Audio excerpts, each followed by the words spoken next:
Ladies and gentlemen, we have arrived at the 2022 Stanley Cup Final between the Colorado Avalanche, champions of the West, and the Tampa Bay Lightning, champions of the East. Now, in today's little data cast, we're going to be breaking down the series that will be starting on Wednesday night, June the 15th. Now, as you can see on my bracket, I didn't quite get everything right. I thought it would be Avalanche and Flames in the conference finals and in the West, and then the Flames, being the more well-rounded team, would take it over the Avalanche. After round number 1, in my round number 2 video, I changed my prediction to say, no, I think it's going to be Avalanche, Oilers, and the Avalanche take it. So hey, at least my second prediction came true, but my Eastern Conference prediction has been true all the way. I wasn't quite right when it came to the Rangers, Penguins, Hurricanes, and all that, but at least I said the Lightning were going to be champions of the East, beating the Panthers, beating the Leafs. So, you know, at least give myself a little bit of a consolation there. But I'll take a look at the data bracket challenge as a whole later on this episode to see who is leading. Between the Avalanche and the Lightning, they'll probably be closer to like in the 30s of goals, maybe even the 20s, not 42 as I originally predicted. But I digress. Looking forward to a great series, and let's start breaking down the series that will be. Now, if you saw my previous videos breaking down the Eastern Conference final between the Lightning and the Rangers, and then my Western Conference final breakdown of the Avalanche and the Oilers, you'll know, or even if you just watch the series, that they were very different series. In the West, you had run and gun offense, some games with, you know, like double-digit goals in total, and then over in the East, you had teams that had expected goals of 1, of 2, no game decided by more than 2 goals, aside from, I think, game 1, which was by 3, but nothing even more than 3 ever, while in the West, you had some games decided by much more than that. So in the East, you had even shutouts. It was a very defensive series versus a very offensive series. But of course, both series had elements of offense because, of course, you need to score to win and you play to win the game. So here in the statistics, we'll take a look at this first and foremost. Here are all the players who played in the conference finals between the East and the West. Cale Makar led in the points with 4 games played. Only 4 games played, and he was up there 9 points in 4 games. Makar wasn't as offensive in round number 2, but in round number 3 he turned it back on. Palat was great, Kucherov was great, Stamkos 5 goals in 6 games, Rantanen, Lehkonen, Landeskog. So when I'm going through all this, I'm seeing a lot of Avalanche. Yes, I have the 3 big Lightning right here, but I have Makar, Rantanen, Lehkonen, Landeskog, and McKinnon all in the top 10 right here. 5 of the top 10 being on the Avalanche, but the 3 of the Lightning being numbers 2, 3, and 4. So something to be said about that. Just going to the, actually, if I take off the date range, let's go by the entire postseason right now, and then let's just go team by team, starting with the Avalanche. Now, the Avalanche, as previously mentioned, very offensive series. They scored on average 4.7 goals for per game. However, that was only because they were expected to score 2.8, but scored 1.9 above on Mike Smith and Mikko Koskinen. So really, they were expected to score 2.8 per game. Meanwhile, you had the Lightning, who were expected to score 3.3 per game, but only scored 2.0. So there's the difference right there. 2.8 versus 3.3. However, in reality, it was 2 versus 4.7. So will the Avalanche be able to get through Andrei Vasilevsky as much as they got through Smith and Koskinen? I don't think so.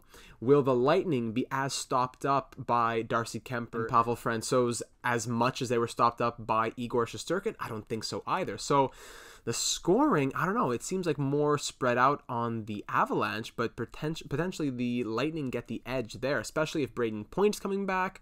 Nazem Kadri potentially not too far away from a comeback. But regardless, just looking at the postseason as a whole, the Avalanche go into the Stanley Cup final with 4 players above a point per game who have played in all the games, and 5 players above a point per game who, well, Kadri only really missed 1. So I guess you could probably count him. It's not like it's like he has has 8 and 6 or something. He has 14 and 13. So 1, 2, 3, 4, 5 players above a point per game. Devon Tays, don't forget about him. He's often overshadowed by Kyle McCarr. He has 13 points and is a +9 through 14 games. He's been great. Arturi Lehkonen, Valery Nichushkin, JT Compher. These guys aren't just around getting secondary assists. These guys are scoring goals. 6, 5, and 5 goals right there. Bowen Byram's been solid. 7 assists +12. Cool to see that. Darren Helm, that one goal was a huge one. So, you know, the Avalanche have the offense, absolutely. And it's coming not just from the big guys. Their depth is scoring. Now, looking at the Tampa Bay Lightning, obviously last series was a bit different, much more defensive. They weren't getting as much or needing as much, really, from guys like Killorn, who only has 4 assists in 17 games now, or even Hagel, who they got for his goal scoring, only 2 goals in 17 games. Yet, you know, he plays 14 minutes a night and he has his role. Sorelli was amazing this last series. 20 minutes a night he's playing on average, only 1 goal throughout the postseason, and that's okay. Ross Colton, Corey Perry didn't do much in round number 3 there, but when they had to break through Igor, they were able to do so. They didn't get to do it much, but Kucherov 23 and 17, Palat 16 and 17, you know, only 1 player above a point per game. Their offense, you know, it's difficult to gauge. You have one team that was okay offensively, but against one of the best goalie performances in postseason history. Then you have another team that exploded offensively, but against a goaltender or 2 goaltenders that were allowing almost 2 goals above expected, like per game, right? On average. So that's the difficult thing to try and weigh. Because even beyond just the stats, we also have the microstat game score. If you look at McKinnon, Landeskog, Rantanen, Lehkonen here, they're all between 4.7 and 7.1. The Avalanche's top 5 players, let's say, are between 4.5 and 7.1. Meanwhile, the top 5 players on the Lightning are between 5.9 and 8.1. So that's a very interesting note to keep in mind as well. It's not just the points. Now, how about the defense? The top 4 defensemen on the Lightning are between, let's just say the defense as a whole, actually. The top 6 defenders are from 2.3 to 6.0. That's the range from the first pair all the way down to the third pair. 2.3 to 6.0 in the last series versus 0.3 to 6.0 in this last series of the Western Conference. Now, if you remove the outlier of Jack Johnson, and we do just look at that top 4, 1, 2, 3, 4, it's between 2.5 and 6.0 versus 3.2 and 6.0. So in the microstat game scores, you know, offense, zone entries, entry defense, exits, special teams, all of that, versus, of course, very different series. You look at those numbers. I like to see these numbers as a whole for the entire postseason. Unfortunately, I don't have them. I do give the edge to the Lightning in that regard. However, for the playoffs as a whole, I think I give it to the Avalanche. That's the difficult thing again. You have to be able to judge the larger picture while also keeping the most recent series in mind. Looking at both teams as a whole, the Lightning, or rather Andrei Vasilevsky, who has saved just over, I'd say probably around 11, goals saved above expected cumulatively. So, you know, that goes up, it goes down, back up, back down, whatever. The Avalanche, aside from, like, I guess in, like, games 1 and 2 against the Predators, maybe round number 1, ever since then, in their 3rd, 4th, 5th game played all the way down, it's gone, like, a bit up over here, it's gone a bit up over here, but cumulatively, it's been a negative downtrend here, and Darcy Kemper and Pavel Francouz have allowed, I'd say this is between 5 and 10, it looks like something like a 7 or 8 goals let in, goals allowed above expected. Whether it be 7 or 8, it's still a negative number. If you're allowing 1 or 2 or 3, I think 3 is a bit extreme, but if you're allowing 1 or 2 goals above expected in per game, and your opponent is saving, 1 goal at least above expected per game, well, that's going to start adding up over time. That's going to start compounding. So it's hard to compare these numbers here. That's why I didn't put them on the same graphic. But just to say, yes, the Lightning are averaging 33 shots per night, the Avalanche averaging 40, but the Oilers' defense I don't mean to speak ill of Cody Ceci and everybody else, they had a good series. They're not quite the same as Sergachev and Hedman and company. Yes, the Rangers defense was stronger, as I showed in my breakdown of the Eastern Conference Final, but still, yes, McKinnon and Landeskog and Makar, they're gonna do well, everything, but they're not going to be able to see as much offense. Now we're going to really see who are the players in this Stanley Cup Final. Who are the guys who can still show up and have a huge impact on the game despite not having necessarily their name all over the score sheet? That's the kind of play that we saw from Anthony Cirelli against the Rangers. That's the kind of play that we saw from, I don't know, like Ryan Lindgren or K'Andre Miller on the Rangers. Those are the type of performances that we'll be seeing in the Stanley Cup Final. I don't know about you, but I don't remember being this excited for a Stanley Cup Final in a very long time. So extremely excited for what will come. It's just hard to judge the two teams here and make a prediction because the Lightning were, let's say they had, 28.4 in-zone attempts per game versus the Avalanche who had 24.8. Now that they're going to be facing a team that will be hitting them stronger offensively, can Vasilevsky hold up? Going back to my other stats from this series here, Vasilevsky, games 1 and 2 wasn't great. He was allowing more than expected. Yes, he trended upwards towards the end of the series, but here's the thing. If Vasilevsky's off for a moment, the Avalanche have the firepower to pounce on that. I think the Avalanche are kind of understanding that their goaltending, they're not going to be giving them as much of a challenge as Igor Shesterkin was. Say what you will about the Avalanche goaltending. I'm not totally sold on them. I've been saying that throughout my videos this postseason. I'm not a huge believer in Darcy Kemper. I'm a big Darcy Kemper fan, but when it comes to the numbers, I'm not a huge believer in him. Francouz has been okay. They're really going to have to rely on their offense breaking through Andrei Vasilevsky because the goaltending is like a plus for the Lightning.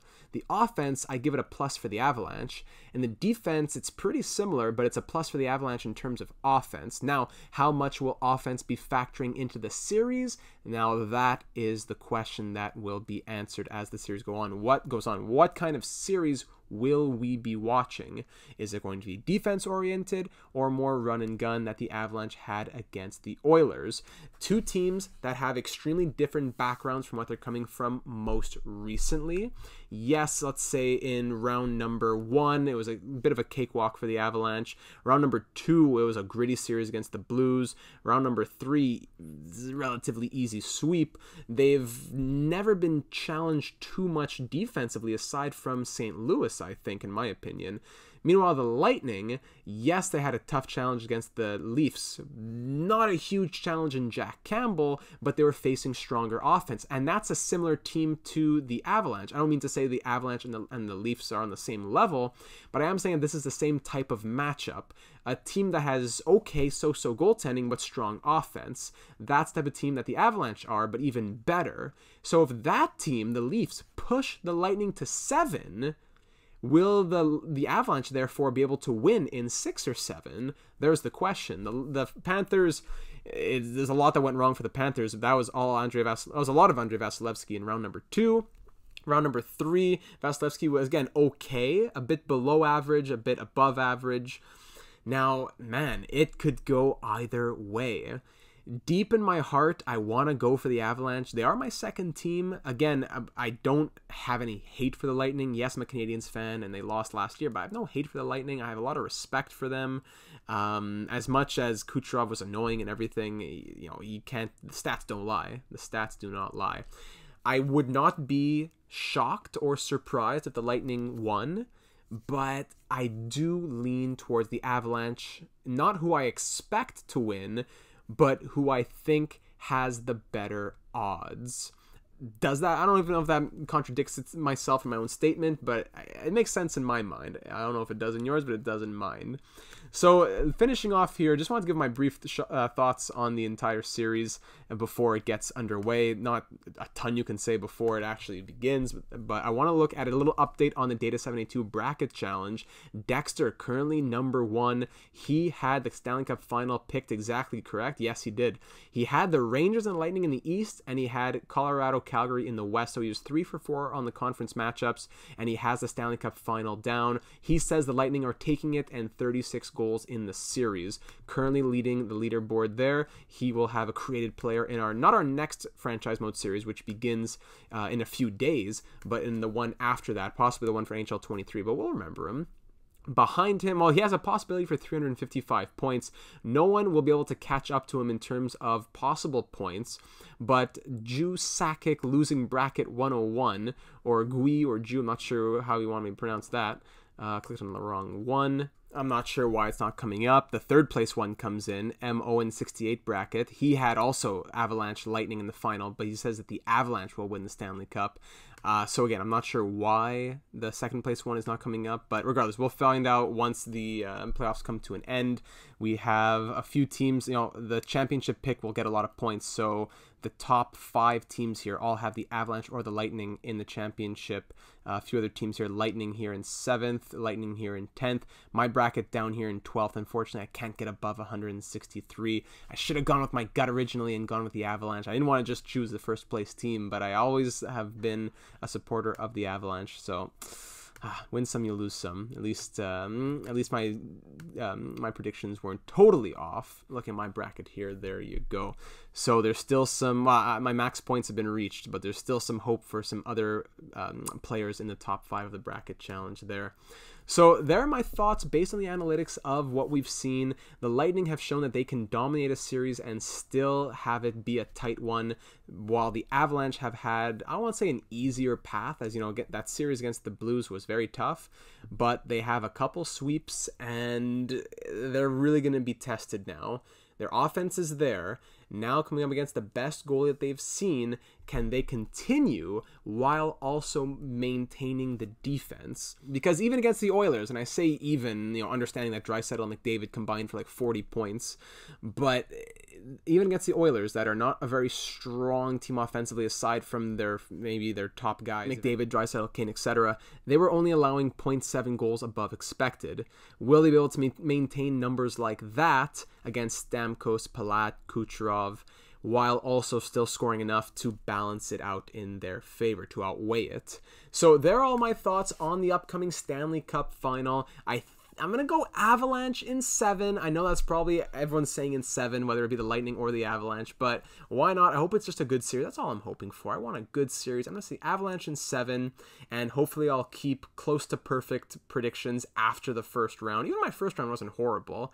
I'm proud of myself. I did okay in the predictions. But let me know what your predictions are down in the comments. Who's taking it in how many games and why? If you enjoyed this breakdown with some of the analytics, be sure to leave a like. There'll be one more, at least one more, as we do the wrap-up of the entire postseason. Then I can do some datacast type videos where we're going to be looking at my original preseason predictions, how many of those kind of panned out, what really fell apart. We can look forward to the off-season. We'll have draft coverage, we'll have free agency coverage, and much, much more, all the while continuing our NHL 22 franchise mode and other series here on the channel. So be sure that you are subscribed so that you do not miss any of that. Become a part of the team, and it'll be that much sweeter and stronger with you as a part of it. So once again, be sure to leave your thoughts down below. Looking forward to a great series here in the Stanley Cup final, and I look forward to seeing you again in the next one.